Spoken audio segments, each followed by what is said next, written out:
Bonjour à tous et bienvenue dans ce nouveau décryptage. On a tous déjà ressenti ça, n'est-ce pas? On sort de la pharmacie, on a bien tendu sa carte vitale au comptoir, l'ordonnance était impeccable, et bam, le reste à charge pique un peu. Eh bien, il faut savoir que même si notre système de santé est formidable, il est tout de même bourré de petites subtilités administratives qui, mises bout à bout, finissent par peser lourd sur le portefeuille. Tenez, regardez un peu ce chiffre. 71%. C'est énorme, non? C'est le constat assez frappant d'une grande étude menée par JeSwitch sur plus de 25 000 profils. Concrètement, ça veut dire que 71% d'entre nous paient leur mutuelle bien au-dessus du tarif médian. Et le comble du comble, dans tout ça, sans même obtenir une meilleure couverture pour les médicaments en retour. C'est exactement le cœur du problème que nous allons aborder aujourd'hui. On va traquer ces frais cachés, ces restes à charge qui sortent de nulle part. Bref, on va décoder ensemble tout le système pour arrêter de payer des choses totalement inutiles. Alors, comment on va procéder? C'est très simple. 1. On va d'abord décrypter la facture en pharmacie. 2. On passera en revue les fameuses 4 couleurs du remboursement. 3. On s'attaquera au dilemme des médicaments génériques. 4. On fera le point sur les frais fixes et les franchises. Et enfin, 5. On terminera par le meilleur, comment optimiser sa couverture santé. Allez, on suit le parcours naturel de l'ordonnance. Première étape, décrypter la facture en pharmacie. Plongeons tout de suite dans les règles de base fixées par l'assurance maladie.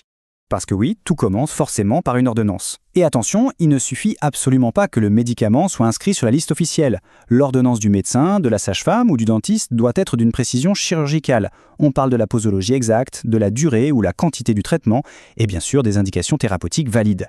Si un seul de ces éléments manque, eh bien le pharmacien a le droit de refuser de vous servir ou l'assurance maladie peut tout simplement bloquer le remboursement. C'est strict, mais c'est la règle.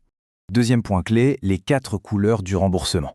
Une fois l'ordonnance dûment validée, comment la Sécu décide-t-elle de ce qu'elle paye? Tout se joue sur le fameux service médical rendu. Et ça se divise en 4 grandes catégories. En haut de l'échelle, on a le taux à 100%. Ça, c'est pour les médicaments irremplaçables ou très coûteux comme les traitements anticancéreux qu'on reconnaît à leur vignette blanche barrée. Ensuite, on a le taux de 65% pour les médicaments jugés majeurs ou importants, typiquement les antibiotiques, avec la vignette blanche classique. On descend ensuite à 30% pour le service médical dit modéré, avec la vignette bleue, ce sont souvent des antalgiques. Et tout en bas, le petit taux de 15% avec la vignette orange pour ce qu'on appelle les médicaments de confort. Ah, et petite anecdote surprenante, saviez-vous que l'homéopathie n'est plus du tout remboursée par la Sécurité sociale depuis 2021 ? Ce qui nous amène à la troisième partie, et sûrement le plus grand point de friction au comptoir, le fameux dilemme entre les médicaments génériques et les médicaments d'origine, qu'on appelle les princeps. Mais avant de s'énerver sur ce choix, il faut se rappeler ce qu'est le tiers payant. Vous savez, ce super mécanisme avec la carte vitale qui nous évite d'avancer les frais. C'est magique, non? Eh bien, la magie a un prix aujourd'hui, car ce système est désormais soumis à une condition inflexible. Accepter les médicaments génériques. Parce que voilà ce qui se passe si on refuse un générique sans que le médecin n'ait formellement écrit non substituable sur l'ordonnance. L'avantage du tiers payant s'envole instantanément. Et là, c'est le début d'un vrai parcours du combattant administratif. Il faut d'abord avancer le prix fort de sa poche pour la totalité du médicament, puis, à l'ancienne, envoyer une feuille de soins papier par la poste, attendre des semaines pour que ce soit traité, et au final, recevoir un remboursement minoré. Et minoré par rapport à quoi au juste? Et c'est là que ça devient vraiment captivant. Il y a un mécanisme caché que presque personne ne connaît. Le TFR pour tarif forfaitaire de responsabilité. Concrètement, c'est un tarif qui s'applique à environ 3 900 médicaments. En fait, la Sécurité sociale s'aligne d'office sur le prix du générique le moins cher, même si, de notre côté, on a choisi la marque la plus onéreuse. Pour mettre ça en perspective, faisons un peu de maths. Mettons qu'un médecin prescrit un médicament de marque vendu 10 €, mais le fameux TFR de ce médicament est fixé à 8 €. Si on prend le générique, il coûte 8 €, le remboursement se base sur 8 €. Résultat, 0 € de reste à charge. Par contre, si on insiste pour avoir le médicament de marque à 10 €, la Sécu et la mutuelle ne rembourseront quand même que sur la base des 8 €. Donc mathématiquement, les 2 € de différence, c'est direct de notre poche. Allez, on passe à la 4e étape, les frais fixes et les franchises. Encore une petite déduction inévitable qui vient grignoter le remboursement final. Je parle bien sûr de la franchise médicale.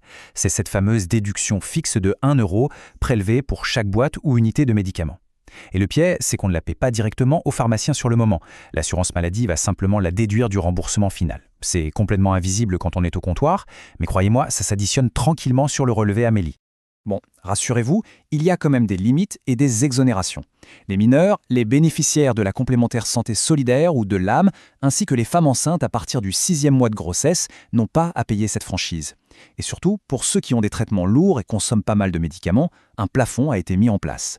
La franchise est strictement bloquée à 50 € maximum par an et par personne. Passé ce cap, la Sécu arrête de déduire cet euro. Toujours dans cette idée d'optimiser, la loi permet maintenant ce qu'on appelle la dispensation adaptée. L'idée est géniale, le pharmacien peut carrément adapter la quantité qu'il nous donne. Si on a besoin que d'une seule plaquette dentalgique, il nous donne plus la boîte entière. L'objectif est double, éviter un gaspillage monumental, limiter les mauvais usages et s'assurer qu'on suit bien le traitement. Et bien sûr, ça allège la facture globale du système de santé. On arrive enfin à notre 5e et dernière partie, optimiser sa couverture santé. Car la vraie question pour le portefeuille, c'est comment gérer intelligemment tous ces restes à charge, ces petites franchises et ces médicaments à vignette orange qui remboursent des miettes. Et là, le point crucial à retenir, c'est l'immense potentiel d'économie qu'il est possible de faire en ajustant sa complémentaire santé. Les données de JustSwitch parlent d'elles-mêmes. Un jeune actif peut économiser environ 60 € par an avec un contrat mieux calibré. Pour une famille entière, on monte à 180 €. Et pour un senior de plus de 65 ans, dont les besoins en pharmacie sont souvent un peu plus importants, le gain potentiel peut carrément atteindre 364 € par an. C'est loin d'être négligeable. C'est une somme considérable, vraiment. Et pourtant, la très grande majorité des gens passent totalement à côté de ces économies. Pourquoi ? Parce que 68% des Français n'avaient tout simplement jamais utilisé de comparateur avant de découvrir ces outils. Souvent, c'est juste par manque de temps ou parce que la complexité de la paperasse des mutuelles décourage très vite. Et ça illustre brillamment la raison d'être de solutions expertes comme JustSwitch. Quand on est complètement perdu dans ce labyrinthe de remboursement, cet outil vient comparer plus de 3200 contrats de mutuelles pour dénicher l'offre parfaite. C'est littéralement un raccourci, super rapide et redoutablement efficace. Ce qui est vraiment puissant avec JustSwitch, c'est qu'il analyse la consommation pharmaceutique réelle. C'est 100% gratuit, sans le moindre engagement. En moins de 2 minutes, l'algorithme passe au crible plus de 50 assureurs pour trouver le contrat qui matche parfaitement.